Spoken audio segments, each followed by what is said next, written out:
सवरिया भोले बाबा जोगिया हो रहा।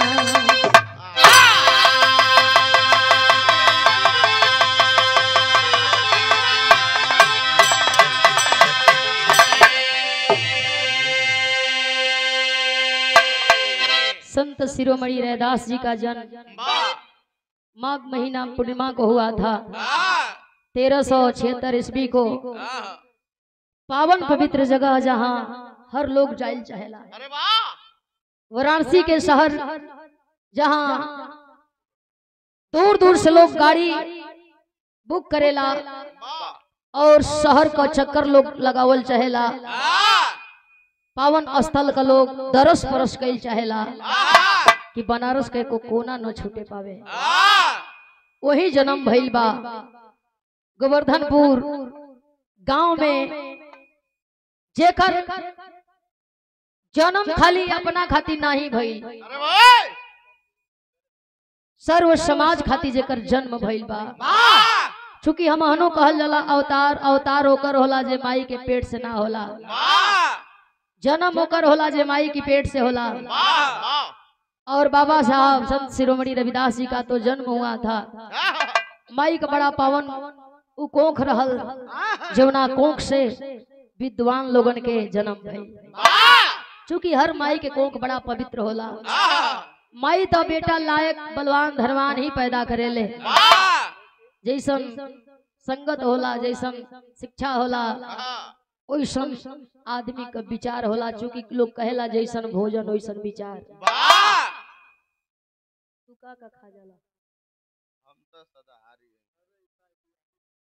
ये इतना सदाहारी हो कि खाली हमने को अगर मुड़िया जाओ तो छोलो खा लिया। आ सामने जब कोई लेके आई तो कहीं प्याज नहीं खन डले ना।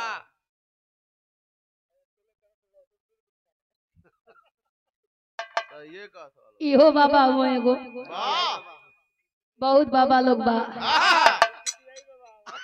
कबो कबो ई खीर के गड़ियो छोड़ा बीन के फेंक देला।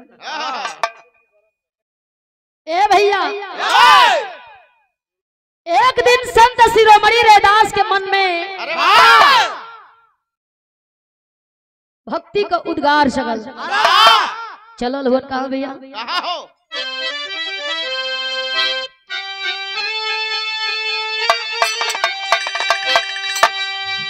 एक जगल उद्गार, अरे मुक्ति मिली हरि के द्वार। रही अनजानी बा कैसे कोई दीदार।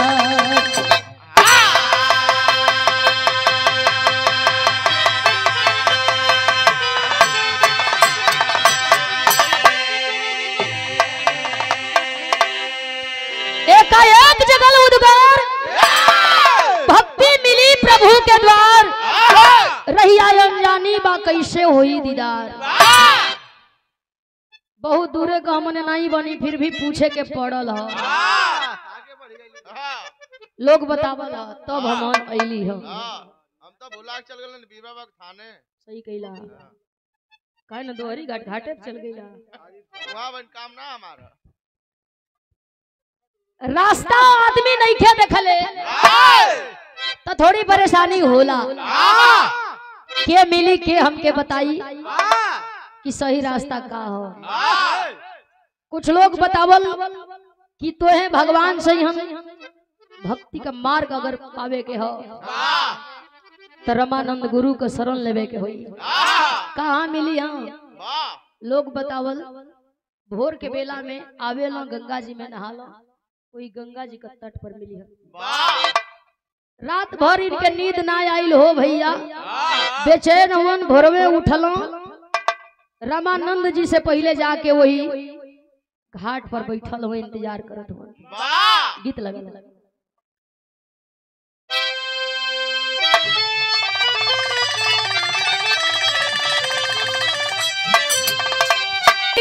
वही गंगा जी के तट पर इंतजार करत हुवन संत शिरोमणि रैदास। रमानंद गुरु वही हम लोग बतौले बा उनका शरण मिली, भगवान का दर्शन हो जाए। अरे वाह देखा था नहीं कि कब आवेला, वाह इंतजार बा भैया। कैसे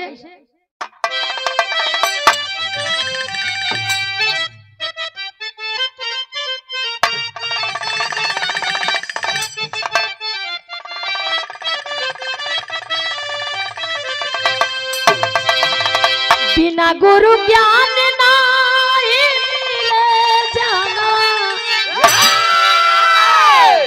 अरे बिना गुरु ज्ञान नाहि मिले जगनवा, भेद भाव रहल जहाँ भारी, अरे पुकारी हमके के गोखनवा, अरे पुकारी हमके के गोखनवा, झंखेल मनवा के मारी हो, पुकारी हमके के गोहनवा।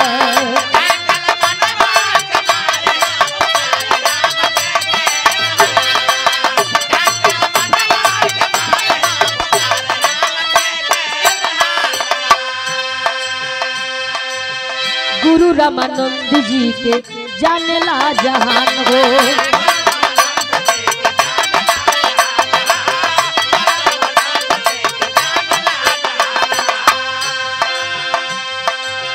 हम हैं शूद्र, हम हैं शूद्र, उत बाटन महान हो।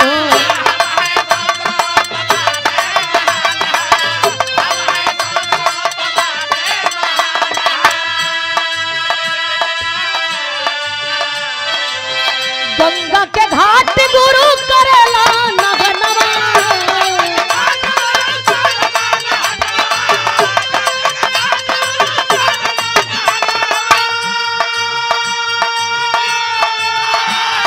अरे गंगा के घाट गुरु करेला नगनवा, बोल रहे पैया निहारी, पुकारी हमके के गोखनवा, बैठल बड़े मनवा के मारी हो, पुकारी हमके के गोखनवा।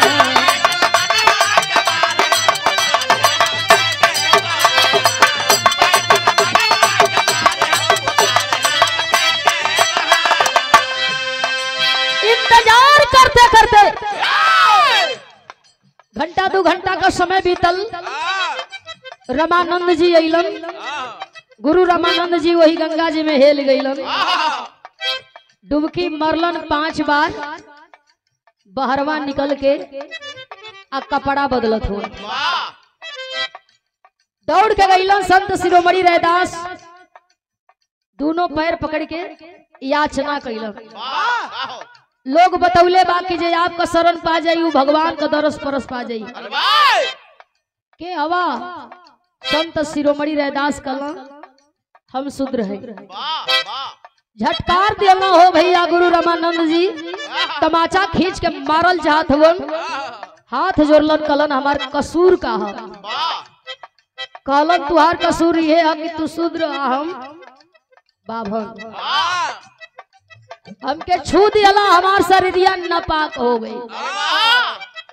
पुनः पंडित गुरु रामानंद जी गईला, और वही गंगा जी में फिर से नाक पकड़ के 5 डुबकी लियल, पानी छिड़कत हवन, गंगा जी का नाम लेत हवन, गुड़गुड़ाम गुड़गुड़ाम कैले हो, पवित्र शरीर के अपवित्र कर देहलस। हमके माफ करिया गंगा जी।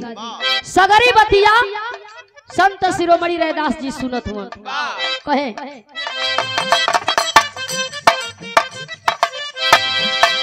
सुनत बचनिया अंगार होई गईले,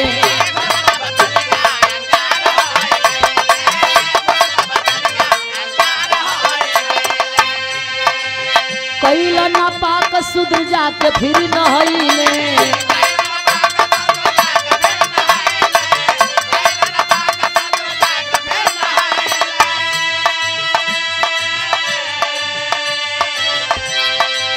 माफ करा माई आइल शूद्र मोरी समनवा,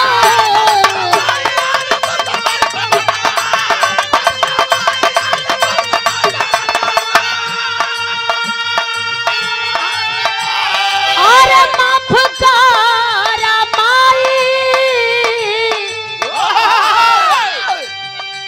आइल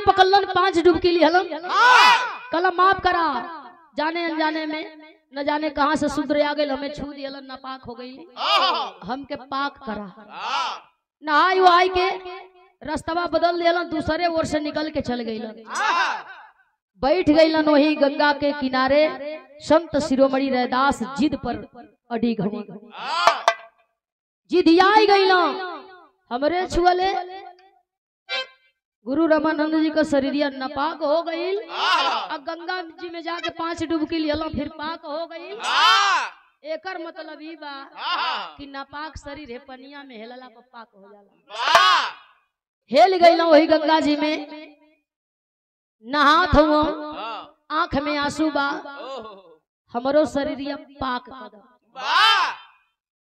निकल के अइला किनारे बैठल हुआ मन में तरह तरह का सवाल बा कि हम कैसे जानब कि हमर शरीरिया पाक भइल की कैसे हमें पता चली नहाए के तो हमहू नहली लेकिन हमके संतुष्टि काहे ना अपने आप से होता कि हमरो शरीरिया पाक हो गई बा गीत के भाव बदल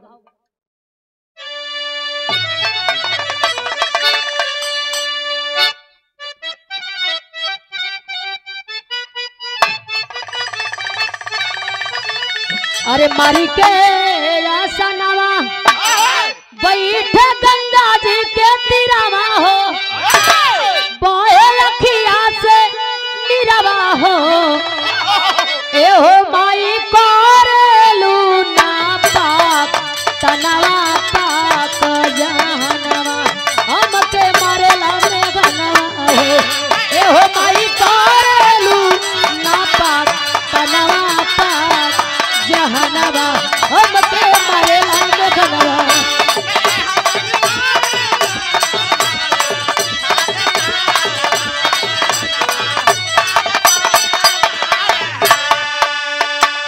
जनमे का लागल तगिया हमारे सिरवा हो हरियले बुतु सिरवा हो ए हो माई करेलू ना पाक तनवा पाक जहनवा हमके मारेला देखनवा हो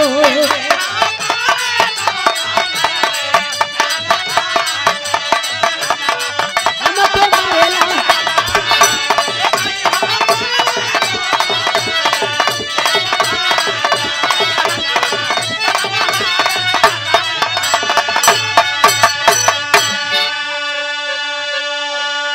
बैठ गई वही गंगा जी के किनारे जबले तू आके ना कह देबू कि हम पाक हो गइल बानी तौले यहाँ से हिलब डोलब ए भैया रैदास का जिद और रैदास का पावन वो आत्मा जेकरे आगे झुके के पड़ल गंगा जी के अली दर्शन दिखवली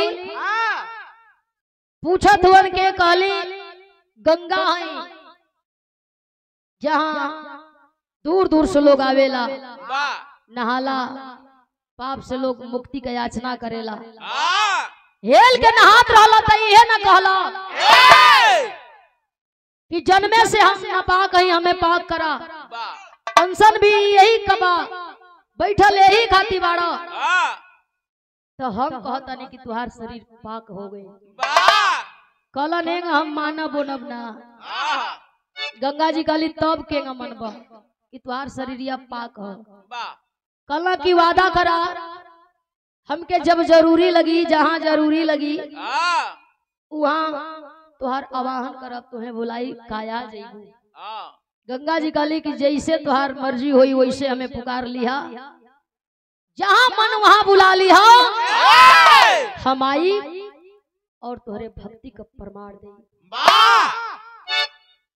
1000 लोगन के बीच में ना अगर 1 लाख लोगन के बीच में भी तुहके अपने भक्ति का परीक्षा देवे के होई तो इतना विश्वास रखिया कि तू भक्ति पर कायम उतर जीबा हम आई तुहार सारा सपना पूरा करें उठलन वहां से आज चलल चाहत हुआ आखिरी भाव लिखल गई बा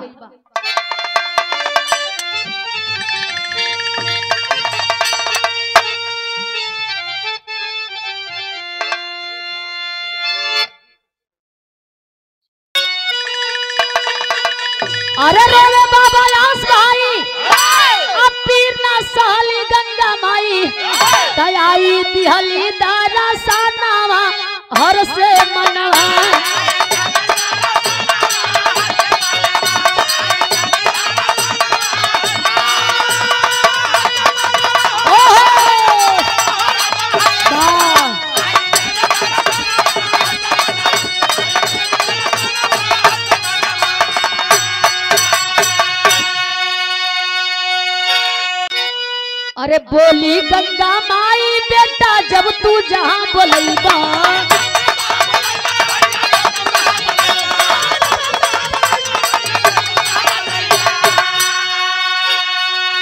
अरे सूखल रेत धरा पर चाहे जहाँ तू पावैबा तब पैबा प्रेम का खजानावा हर सिद्ध मनवा